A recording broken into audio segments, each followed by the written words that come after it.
là qui sont installés. Et justement, madame témoigne de ça. Alors, qu'est-ce qui veut poser la question? Est-ce qu'il y avait une personne de votre famille prisonnier? Oui. Oui, mon père était prisonnier. Il a été prisonnier pendant 5 ans en Allemagne. Quel âge aviez-vous? Eh bien, moi je suis née en 37, donc quand mon père est parti, j'étais petite fille et il est rentré en 45, donc j'avais 8 ans. Donc il y a eu toute une période où voilà, je ne connaissais pas mon papa. 13 ans en 39. Avez-vous eu des bombes chez vous? C'était pas vraiment des bombes, c'était des obus qui venaient de la forêt de la Londe, qui sont rentrés dans la maison. Et comme nous, c'était une maison normande avec du bois, et la maison à faire somme et la maison du garagiste, M. Noyel, qui était en béton, a eu un gros trou. C'était les mêmes qui partaient, les mêmes rafales. Comment ça s'est passé au début de la guerre? Moi j'étais petite, je pense que madame... Le début de la guerre, moi mon père est parti, comme tous les hommes d'un certain âge. Il y avait pratiquement plus d'hommes d'âge de travailler. C'était les hommes anciens et toutes les femmes qui ont pris le relais. Et tous les hommes qui étaient aptes à travailler étaient partis. Qu'ont ressenti vos parents quand ils ont su qu'il allait y avoir la guerre?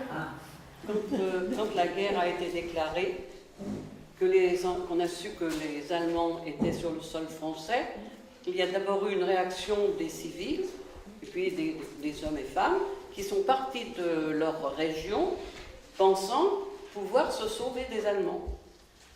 Moi personnellement, je suis allée en voiture à cheval jusque dans la Mayenne. Et puis au bout d'une semaine, on nous a dit, les Allemands arrivent derrière vous, vous pouvez rentrer dans votre commune.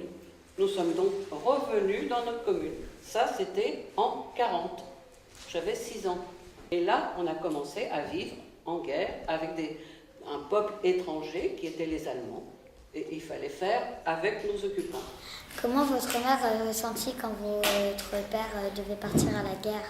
J'étais une toute petite fille, je pense que ma mère était très triste et quand ils sont partis, heureusement, ils ne savaient pas pour combien de temps c'était. Donc, je pense qu'il a fallu tous les jours lutter et penser que le retour serait pour bientôt et ça a duré 5 ans. Moi, je ne peux pas dire ce qu'elle a pu ressentir, j'étais trop petite pour me rendre compte de son désarroi. Est-ce que tous les hommes étaient obligés de faire la guerre? Évidemment, tous les hommes d'âge étaient partis à la guerre, oui, ils partaient. Ce n'était pas un choix de partir ou pas partir, c'était une obligation, une mobilisation, et ça ne se discute pas, on prend son baluchon et on part. On n'est plus à l'époque d'aujourd'hui où on discute beaucoup, là, on s'exécute. Pour répondre aux difficultés que les mamans pouvaient rencontrer, je sais par exemple que ma belle-mère, elle a élevé mon mari tout seul. Eh bien, quand son mari est rentré, mon mari me répète toujours qu'il avait l'impression de ne pas connaître son père. Et ça a posé un problème. C'est un monsieur qui est rentré, qui pesait 45 kilos, qui était excessivement dépressif et malade. Il avait subi des bombardements en Allemagne. Il avait été très marqué par son séjour en Allemagne. Et mon mari, encore à l'âge où il est aujourd'hui, est encore marqué par l'absence de son père. Françoise qui n'a rien dit. Ce que je voulais dire tout à l'heure aussi, c'est que théoriquement on n'avait pas de lumière. Hein. Le soir on calfeutrait tout. Il faut expliquer ça. Non, il n'y avait pas de lumière, on n'avait que des lampes à pétrole. Oui. Et dans la ville complète, il n'y avait jamais de lumière? Ah non. C'était toujours à lampe à pétrole toute la guerre? Ah oui. Non, regardez, moi j'ai été citadin. Non, à Bordeaux, il y avait la lumière, mais dans les... Hein? Jusqu'à chez Oui, mes parents. oui, Mais le soir on calfeutrait parce qu'il ne fallait pas que les avions puissent repérer les villages. Donc moi je me rappelle que maman fermait tous les rideaux et voilà, il fallait... Couverture et tout. Oui. Voilà. Donc, sur la nourriture, ça les intéresse. À première vue, ça les inquiétait quand même. Et à la campagne, il y avait toujours des lapins, des poules. Mais moi, je sais que j'ai été en pension, c'était rue Tabaga, Topinambour, des choses pas très nourrissantes. Mais évidemment, à la campagne, on était mieux. Et le pain était tout noir, Tout parce noir, que c'était l'époque. Il y avait quelquefois du pain blanc si le boulanger du village réussissait à avoir du blé. Et puis, sinon, c'était du blé qui était moulu dans les fermes. Et il y avait le son avec, il y avait tout, et le blé était pratiquement noir. À quel âge vos pères sont partis à la guerre? Ouais, moi, mon père est parti à la guerre, il avait 36 ans. À quoi jouiez-vous? On jouait à la butte, on appelait ça la butte, c'était les garçons qui jouaient à la butte. C'est-à-dire, on avait un bouchon et il fallait qu'on fasse tomber le bouchon. On plaçait une pièce à côté et il fallait mettre le bouchon le plus près possible et on avait le droit à récolter des fèves de toutes les couleurs. Il y avait aussi des jeux, on appelait ça la balle au chasseur. On avait une balle et puis on fallait tirer sur quelqu'un et c'était comme ça, on jouait au chasseur. Bien sûr, bien séparés des garçons, on avait des jeux différents, à savoir les osselets, la course dans la cour, la marelle, qui existe toujours bien sûr, je pense, la corde à sauter, la poupée, La dinette. La poupée, la dinette. Il y avait une grande occupation, c'était la récolte des dorifores, je pense que tout le monde a connu Ah oui, ça. on a tous fait, oui. Ça, c'était Ça pas supprimait les pesticides. Nous ramassions les dorifores avec une petite boîte trouée et c'était notre sortie qu'on aimait bien parce que ce jour-là on n'allait pas à l'école et on emmenait notre casse-croûte. Comment avez-vous vécu cette période? Comme des enfants à l'époque. Moi, mon père était prisonnier, donc il y avait quand même un manque, ça c'est certain. Mais bon, je pense qu'en plus, on n'avait pas besoin de grand-chose pour être heureux. On était satisfait avec des petites choses. On n'avait pas du tout la même vie que les enfants d'aujourd'hui et on savait se contenter à partir du moment où on avait une vie de famille tant bien que mal, puisque dans mon cas, mon père n'était pas là, mais bon, je pense qu'on se posait beaucoup moins de questions qu'aujourd'hui. Est-ce que vous avez des trottinettes, des vélos, des rouleurs? On avait un vieux vélo qui venait d'une grand-mère, qui avait dû être peint, mais il n'y avait pas tout ce qu'il y a aujourd'hui. Et alors, c'est vrai que M. Gault disait que nous n'avions pas la télévision, ça c'est certain. La radio, il fallait qu'elle soit cachée, il ne fallait surtout pas être pris. Et alors... Pas de téléphone. Non, il n'y avait pas de téléphone, il n'y avait rien. Et alors, quand il y avait des nouvelles importantes, il y avait Gare Champêtre avec sa clochette et qui donnait des avis à la population. Et voilà, il annonçait les nouvelles importantes. Elle est là-haut, la cloche du Gare Champêtre. Oui, je m'en doutais que c'était ça. Vous voyez la cloche? La cloche et puis le képi serait bien là-haut. Le képi là-haut. Avez-vous été soulagé quand les Canadiens sont arrivés? Qu'est-ce qu'il dit? Avez-vous été soulagé quand les Canadiens sont arrivés? Ah bah oui.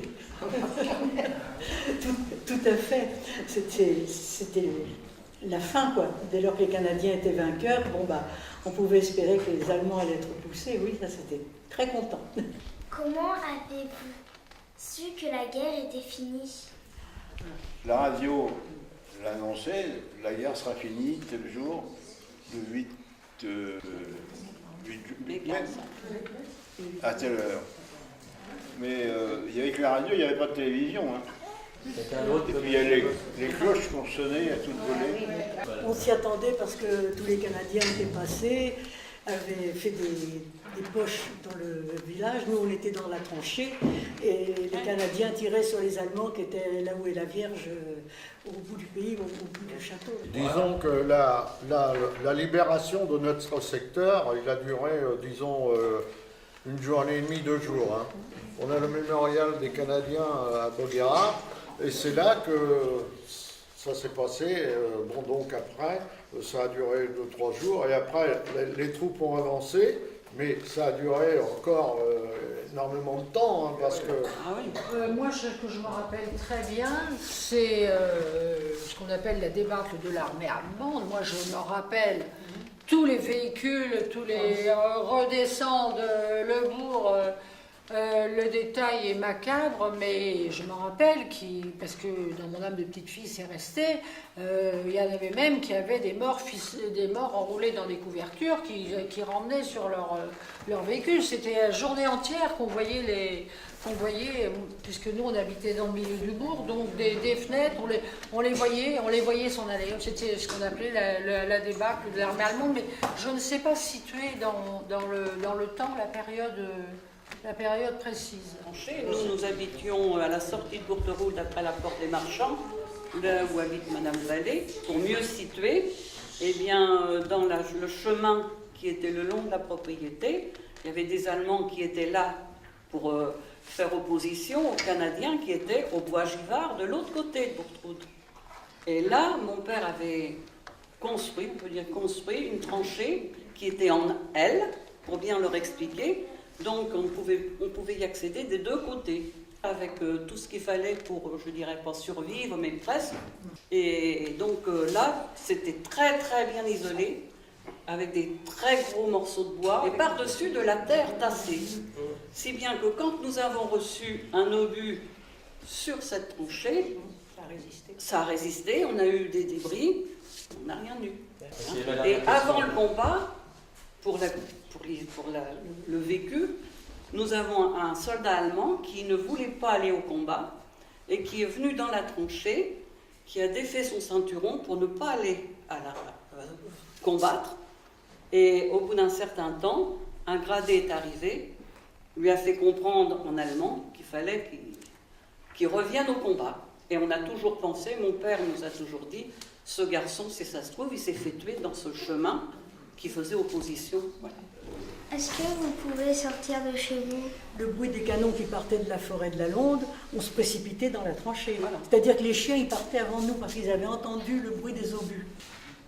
Mon père avait fait la guerre de 14, c'est lui qui l'avait construit. Voilà.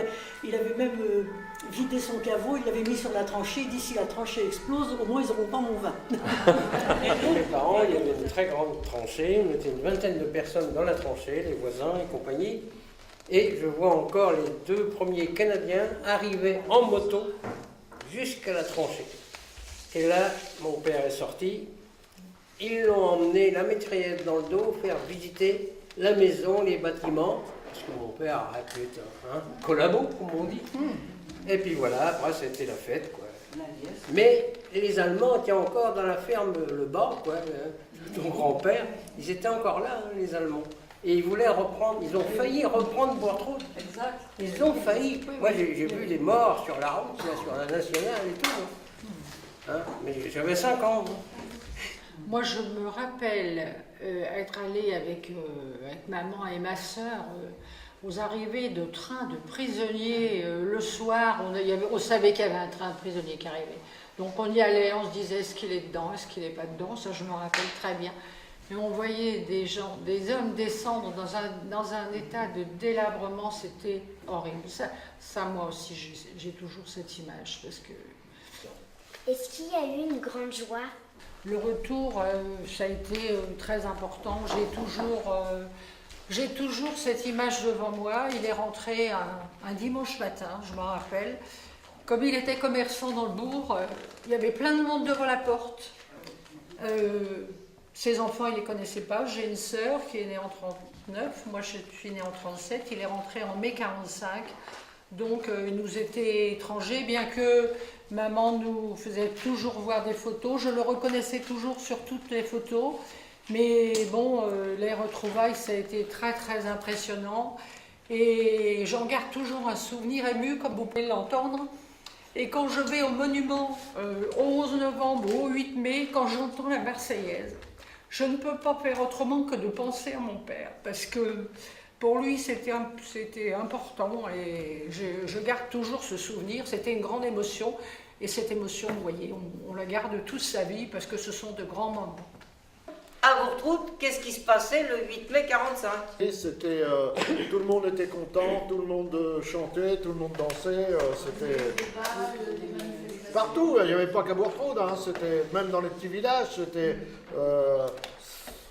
formidable, c'était formidable.